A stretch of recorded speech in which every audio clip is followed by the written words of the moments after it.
हरिश्चंद्र। माफी चाहेंगे भगवत श्रोताओं, हरिश्चंद्र महाराज बड़े सत्यवादी थे, लेकिन माफी चाहेंगे मेरे बुजुर्गों, हरिश्चंद्र कितना झूठा राजा इस दुनिया में कोई नहीं हुआ। परीक्षित जी उठ करके खड़े हो गए। हरिश्चंद्र झूठा राजा थे? बोले हाँ। एक बार झूठ नहीं बोले हरिश्चंद्र, कई बार बोले। और हरिश्चंद्र के झूठ बोलने के कारण से इनके शरीर में रोग हुआ था। परीक्षित जी, तो परीक्षित जी बोले ये कथा हमें बड़े विस्तार से श्रवण कराओ कि हरिश्चंद्र झूठ बोले तो बोले काय को। अयोध्या के रहने वाले हरिश्चंद्र, जिनके आंगन में पत्नी का नाम था तारा, एक नाम और था सैब्या, राज लंबा, पत्नी सुशील, लेकिन संतान इनके भी घर में कोई पैदा नहीं हुई। संतान के लिए महाराज हरिश्चंद्र बड़े दुखी होते हैं। मैंने आपको बताया था कल कि भगवान ने सर्व सुख किसी को भी नहीं दिया। कोई संतान के लिए दुखी है तो कोई संतान से दुखी है, कोई अपमान से दुखी है तो कोई सम्मान से दुखी है। परीक्षित जी, अभी हम लोग एक जगह कथा कह रहे थे, एक बूढ़े बुजुर्ग हाथों से रोटी कर रहे थे। हमने उनसे पूछा, दादा आपके कोई लड़का नहीं है? तो रोने लगे। बोले हैं। हमने कहा है कहाँ? तो बोले कि तब उन बूढ़े ने कहा, लड़का मोरे चार, दोए हैं सेंट्रल जेल में और दोए हुए गए फरार। लड़का तो चार है, लेकिन दो जेल में है, दो फरार हो गए। अब विचार करो, दिए पराई है गई बहुएं ले गए पूत, जीवन भर लदते रहे सुरहे ऊट के ऊट। क्या करूं, किस्मत में सुख ही नहीं है। लड़का तो है। परीक्षित जी, मैंने एक जगह देखा, एक माता जी और एक दादाजी हाथ पे हाथ रखे हुए हैं, बोल रहे हैं, देवी पहले हम तुम अकेले आते, आज हम अकेले हो। पहले शादी नहीं हुई थी तब भी अकेले, और शादी हो गई, बच्चे हो गए, फिर भी अकेले। कैसे अकेले? बिटियां आती दामाद ले गए, बहुएं लड़कन को ले गई, अकेले के अकेले ही रह गए। बताओ, अकेले घर में रह रहे, लड़का इटावा रह रहे। देखो, कहने का हमारा मतलब है परीक्षित जी, हरिश्चंद्र महाराज सत्यवादी बाद में हुए, लेकिन पहले झूठा राजा थे। अब झूठे काय को हुए? परीक्षित जी, झूठ क्यों बोले, काय को बोले, कब बोले? तो हरिश्चंद्र महाराज की पत्नी का नाम था तारा। एक दिन महाराज हरिश्चंद्र, परीक्षित जी, महलों से दरबार में जाके पहुंचे। तो दरबार में जाकर के क्या देखा? एक महतरानी झाड़ू लगा रही थी। तो हरिश्चंद्र महाराज ने जैसे ही महतरानी को देखा और महतरानी ने हरिश्चंद्र को देखा तो झाड़ू को पटक दिया और रोना प्रारंभ करने लगे।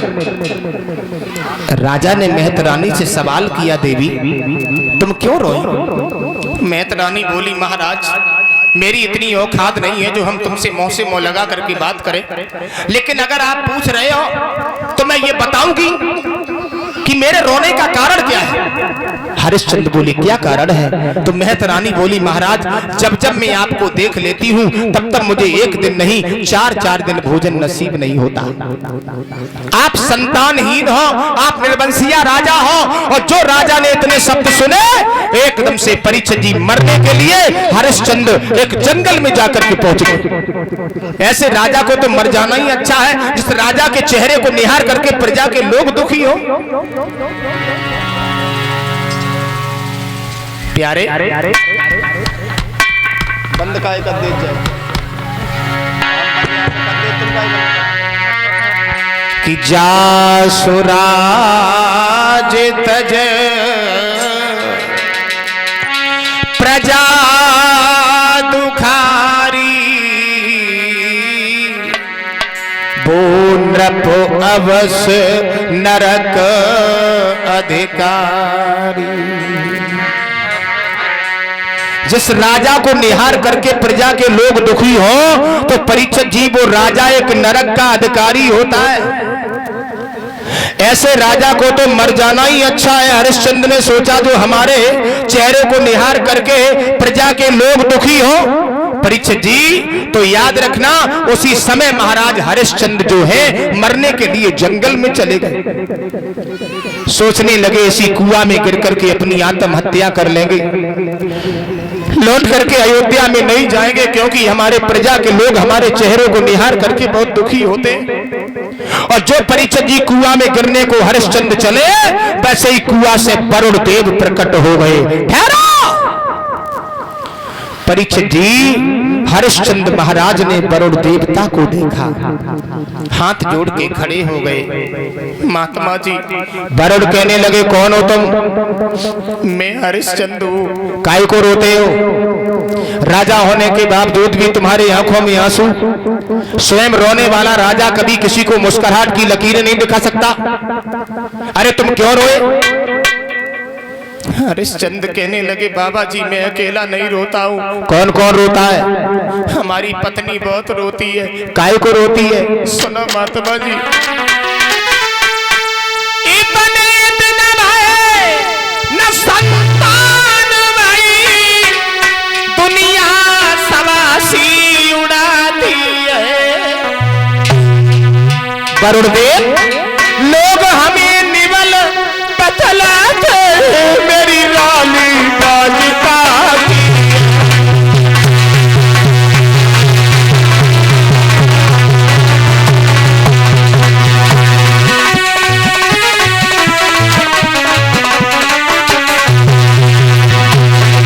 आवाज लगाई है हरिश्चंद्र ने, वरुण देव मैं अकेला नहीं रोता हूं, हमारी पत्नी बहुत रोती है, और इसलिए रोती है कि हमारे घर में कोई पुत्र पैदा नहीं हुआ। मेरे चेहरा को देख करके प्रजा के लोग बड़े दुखी होते हैं। वरुण कहने लगे वाह भाई वाह, एक संतान के पीछे तुम मरने को चले आए, रो रहे हो, रुको मरो नहीं।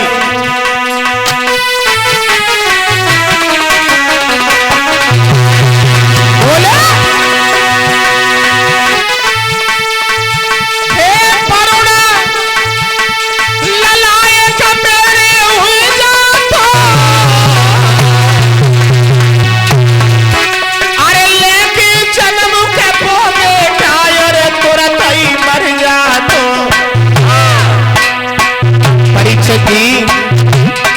वरुण देव,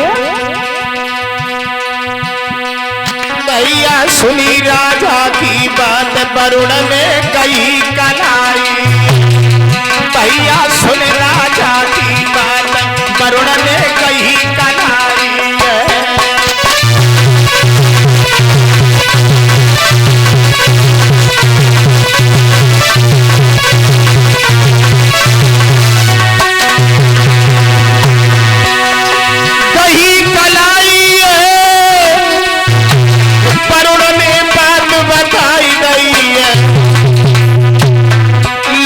सुन राजा की बात, वरुण ने कही कलाई है।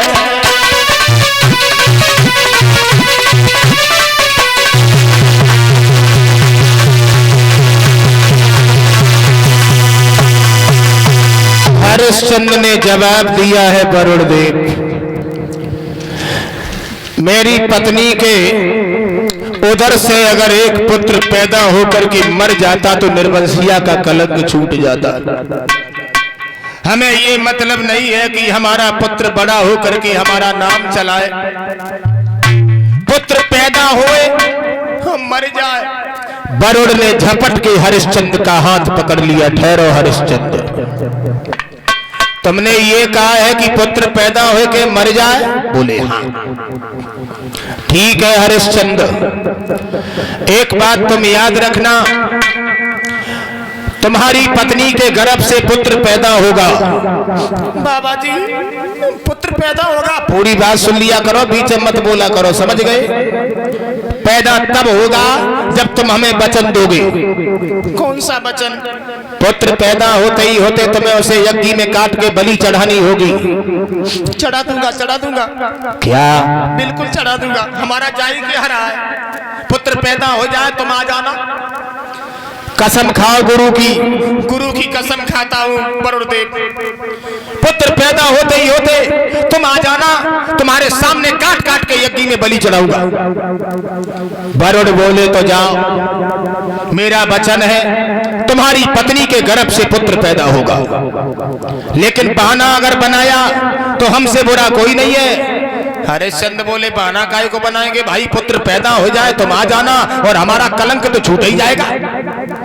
परीक्षित महाराज उसी समय हरिश्चंद्र लौट आए, और जब लौट आए तो वरुण देवता की कृपा से महारानी तारा के गर्भ से एक पुत्र पैदा हुआ, और जब पुत्र पैदा हुआ तो राजाओं की लीला परीक्षित जी, आहा समय बहुत सुंदर आया, लेकिन वरुण की बात हरिश्चंद्र भूल गए। राजाओं की लीला हरे आंगन में बजी बधाई,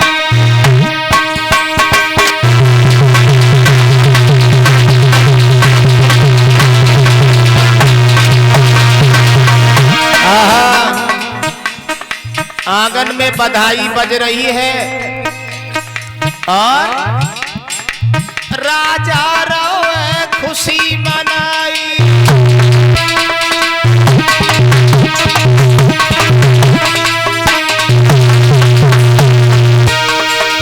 हरिश्चंद्र बड़े प्रसन्न हैं, बड़े खुश हैं। परीक्षित जी तब तक वरुण देव ने उठाए लो कमंडल, आहा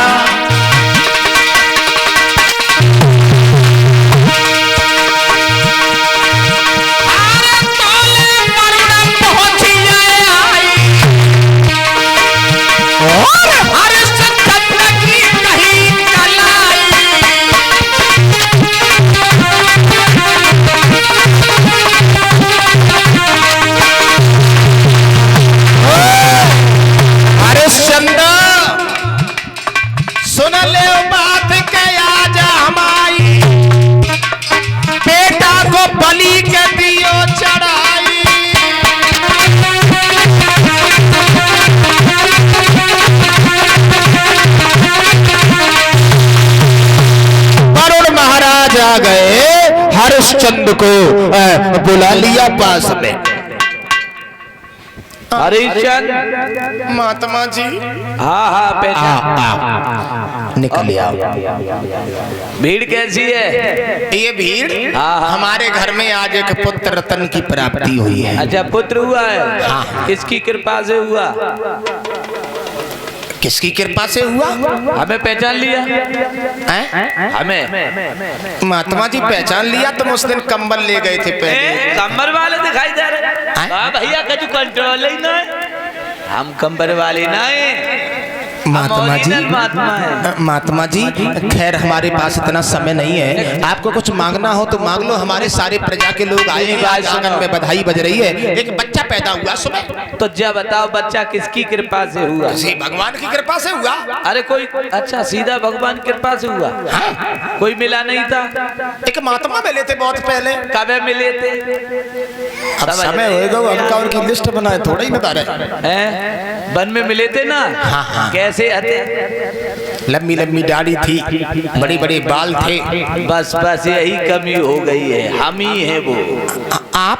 हाँ, सीताराम सीताराम। आप वरुण देव हैं? हाँ बिल्कुल, मैं इसीलिए तुमने वेश बदल लिया, हमने समझ नहीं पाया। कम में गए थे अभी स्नान करने। महात्मा जी आप जल्दी आ गए। अभी तो सुबह लड़का पैदा ही हुआ है। क्यों हरिश्चंद्र? हाँ तुम अपना वचन भूल रहे हो? ना महात्मा जी, बच्चे को उठाओ, बलि दो काट काट के। महात्मा जी मैंने तो अभी उसका मुंह भी नहीं देख पाया। एक बात बताएं? हाँ बोलो बोलो। 15 दिन की बात मान लो। 15 दिन? तुम्हारा जाई क्या रहा है? 15 अभी हम उसके खिला लेंगे, प्रेम कर लेंगे। झूठ तो नहीं बोल रहे हो ना? चलो तो 15 दिन बाद चले आना। वरुण देव लौट गए, 15 दिन की कैदी। 15 दिन हो गए, वरुण फिर आ गए। बोले चढ़ाओ बलि। हरिश्चंद्र बोले महात्मा जी एक बात मान लो, दूध के दांत जम आए तब आ जाइयो। वरुण फिर लौट गए। दूध के दांत निकल चले आए वरुण देव, बोले हरिश्चंद्र बलि चढ़ाओ। हरिश्चंद्र बोले तुम गलत आए गए। मतलब दूध के दांत थोड़े न बताए थे। और बोले दूध के तो खज्जा नीके वाले जमे आए तब आए जाइए। आहा हरिश्चंद्र, आज पता चला है मुझे तू झूठा ये बचन झूठा, तू झूठा ये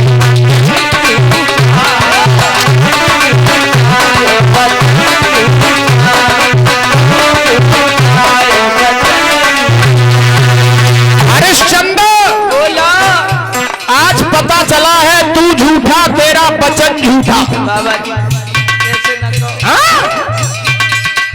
लगता तेरी बातों से तेरा सारा कुटुंब झूठा, तू झूठा ये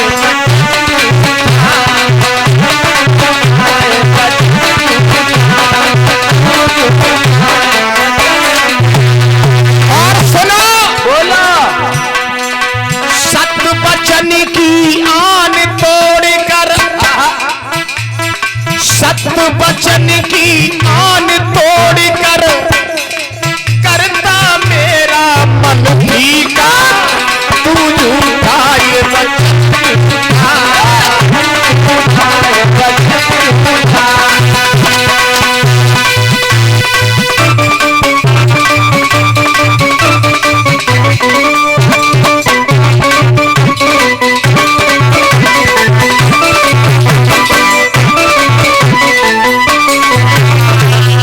आवाज लगाई तू झूठा और तेरा वचन झूठा, और लगता है तेरी बातों से तेरा सारा कुटुंब झूठा।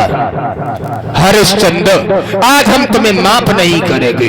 तीसरी बार तुम हमें दरवाजे से वापस कर रहे हो, मैं तुम्हें श्राप देता हूं कि तुम्हारे शरीर में जलोधर रोग हो जाए। परीक्षित जी, हरिश्चंद्र के शरीर में वरुण देवता के श्राप से जलोधर रोग हुआ। वरुण देवता तो चले गए, हरिश्चंद्र रोग से पीड़ित होने लगे। तारा ने एक दिन अपने पति को देखा, हाथ जोड़े, भगवान आपके शरीर में रोग कैसे हो गया? तो हरिश्चंद्र कहने लगे, तारा अगर मैंने अपने जीवन की कहानी बताई तो जैसे मैं रो रहा हूं वैसे तुम भी रोओगी। तारा बोली क्या हो गया? हरिश्चंद्र कहने लगे, तारा ये तुम बच्चा जो खिला रही हो, ये बच्चा वरुण देवता की धरोहर है। क्या कहा तुमने? बोली हाँ, मैंने वचन दिया था कि बच्चा पैदा होते ही होते उसे अग्नि में बलि चढ़ाऊंगा, लेकिन मैंने 3 बार वरुण देवता को दरवाजे से वापस किया, उनके श्राप से हमारे शरीर में रोग हो गया। तारा ने बुजुर्गों देखा, कहीं ऐसा ना हो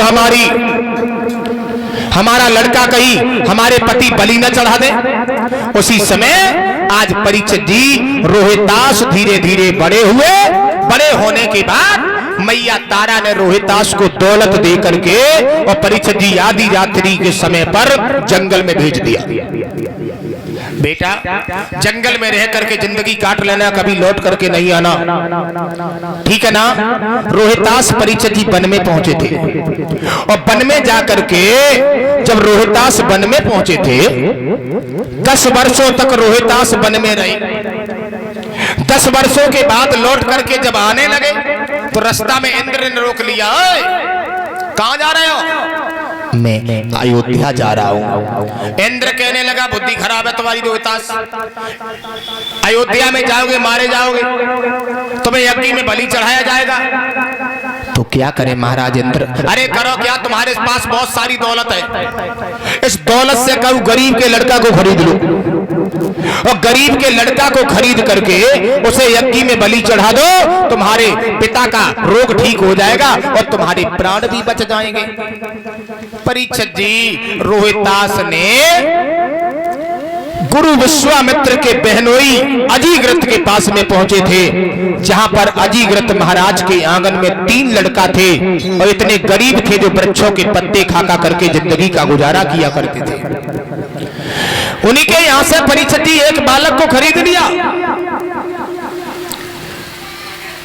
बीच वाले लड़का सोना सेठ को परीक्षित जी रोहितास ने खरीदा। बीच वाला बालक